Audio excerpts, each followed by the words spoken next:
สบายดีพี่น้องทักทายสบายดีพี่น้องตอนบ่ายๆเด้อพี่น้องเด้อตอนบ่ายๆค่อยค่ำลงแรงพี่น้องประมาณตอนนี้2 โมงกว่าแล้วบ่าย2 โมงพี่น้อง2 โมงกว่าแล้วตอนนี้ก็อยู่หลังจากเขากินข้าวเที่ยงแล้วพี่น้องกินข้าวเที่ยงข้าวบ่ายแล้วเขาก็สิมาลุยงานต่อพี่น้องเลยตอนนี้สาวสปริงอยู่สวนถั่วดินวันนี้ออกกระเยกระยากออกแบบบ่ได้สม่ำเสมอพี่น้องเลยตัวหากระแตกก็มี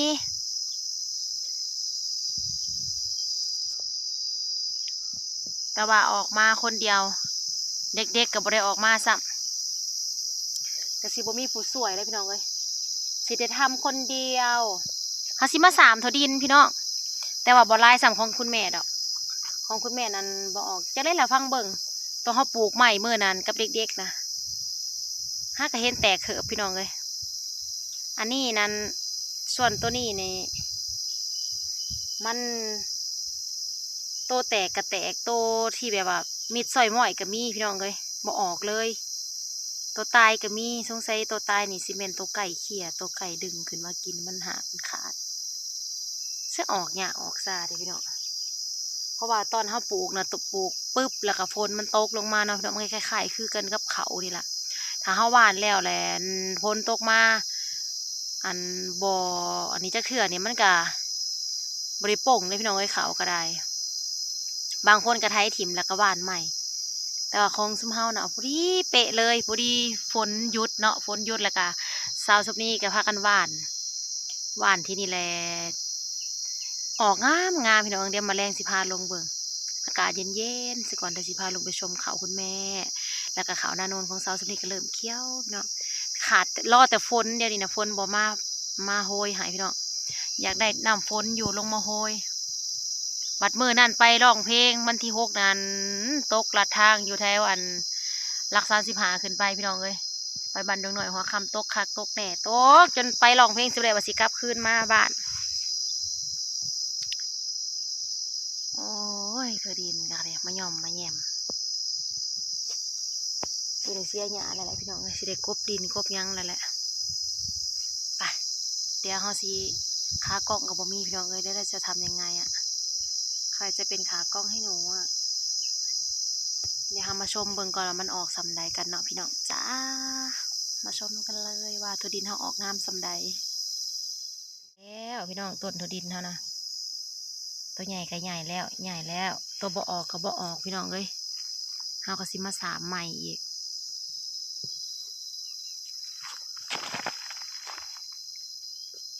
วันพอถมดินละ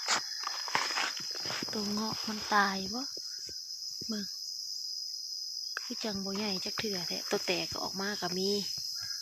จักจังใดพี่น้องจะสิพาเนี่ยนี่มองบ่ออกนะพี่น้องคือมองน้ำขังเนาะ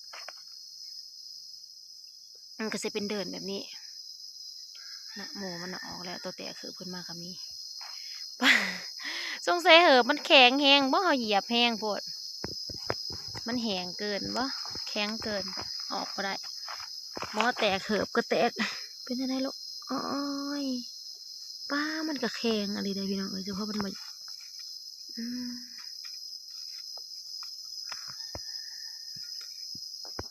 ปุ่นบัดโบโฮยวะนี่ตกค่อยๆไปปล่อยไห้เลยว่าพอได้งามๆอ๋อเหี่ยวเกิดมากกับเหี่ยวไก่ก็มาเขี่ยออกอีกโว้ยสิได้กินได้ยำอยู่บ่เนาะนี่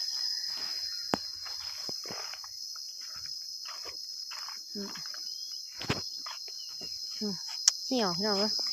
แมงใหม่กัดตายขึ้นมาแล้วก็ตายคาเบ้าอ๋อเน่าสงสัยเน่าพุยพี่น้องเอ้ยพอเขาใส่พุยห้องพื้นฝนหลายฝนตกลงมามันลายแหงทำให้รากมันเน่าตัวห้ากระแตเขือขึ้นมากก็มีได้จะอีหยังแต่คือขึ้นมาแล้วก็ตายก็มี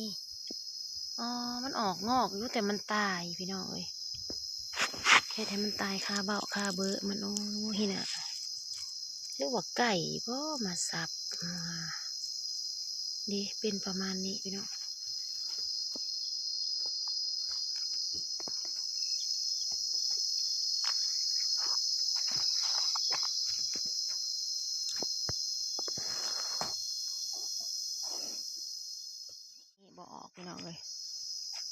นี่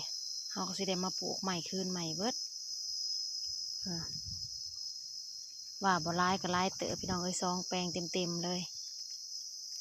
ปลาสุดเลยแปลงที่3นี่ก็จะเสียออกบ่ออกปลูกใหม่ได้นี่กะคือมีดใส่หม้ออยู่ซะมันคือนานออกแท้มันสิออกให้อยู่บ่หนอนี่ตัวออกก็ออกตัวบ่ออกก็บ่ออกบ่เลยพี่น้องได้แบบนี้ปลูกใหม่หมดเลย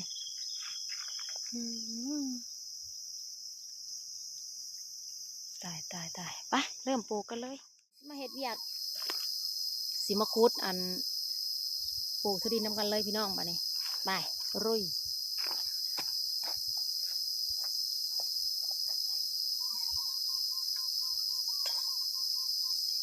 มันบ่ออกพี่น้องเว้ย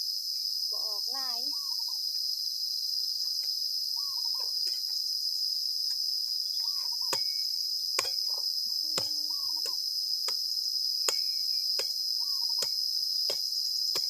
เป็นจังได้มันสิออกเอ็ดอันนี้นะปลูกอีกเขาสิบ่คือเก่าอีกบ่เนาะเห็นแท้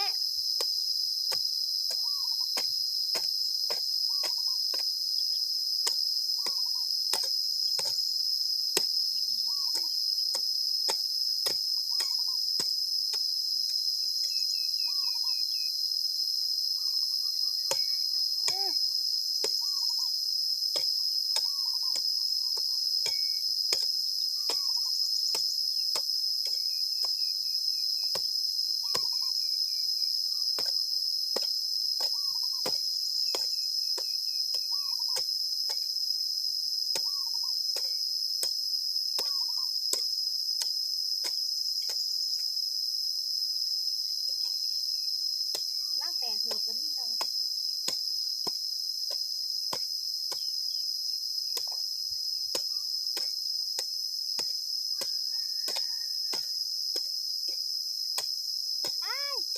ร่างออก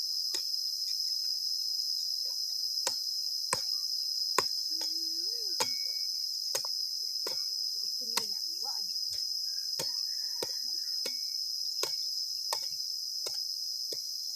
แฮงเอาเสียมเจ้าว่าใครกว่าเนาะโอ้อันนี้ได้ยกเลยได้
แต่ว่าเฮาขาดแล้วแหละฝนตกลงมาพี่น้องดินนี่ทำให้ดินแหนน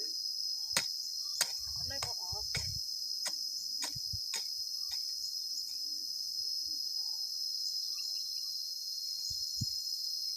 มันเลยกลายเป็นไม่ออกเลย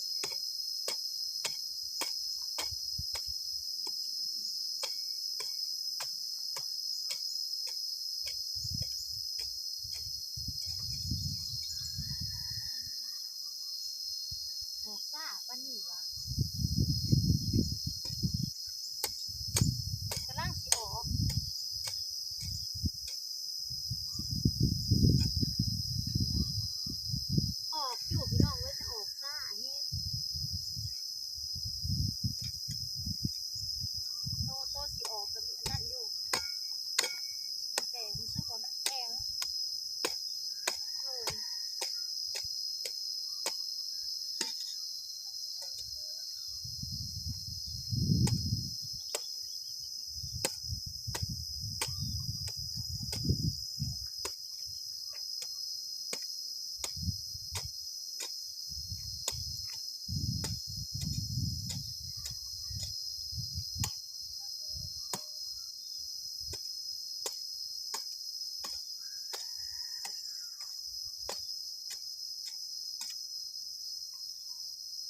นตกกับปลูกหญ้า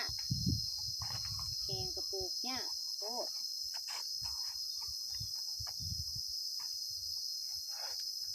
ใส่เม็ดลงไปเลย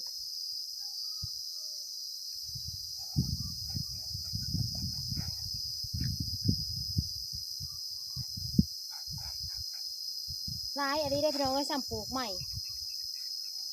วัดแปลง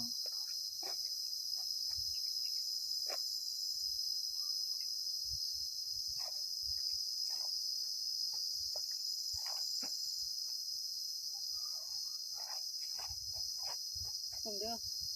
มันสิออกอีกบ่บัดนี้บอกว่านี่ละยาเด้อ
มาพี่น้อง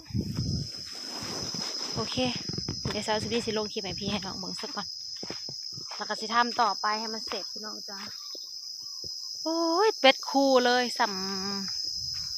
นี่สัมบ่ได้อันปลูกยังเลยบ่ได้ออกพี่น้องเอ้ยสิว่าได้ซะสัมบ่ได้ออกบัดโตออกทั้งพุ่นออกเลยทั้งพุ่นพี่น้องเอ้ยทั้งนี้นั่นแล้วบ่มียังเลยมีซอยม้อยเลยอ่ะตะหน่ายค่ะโอเคเด้อเดี๋ยวสาวสุรีขอจบคลิปเพียงเท่านี้จ้าฝากกดไลค์กดแชร์กดติดตามเป็นกำลังใจน้องสาวสุปรีทำคลิปต่อๆไปเด้อพี่น้องเด้ออยู่ดีมีแห้งเจอกันคลิปหน้าพี่น้องบ๊ายบาย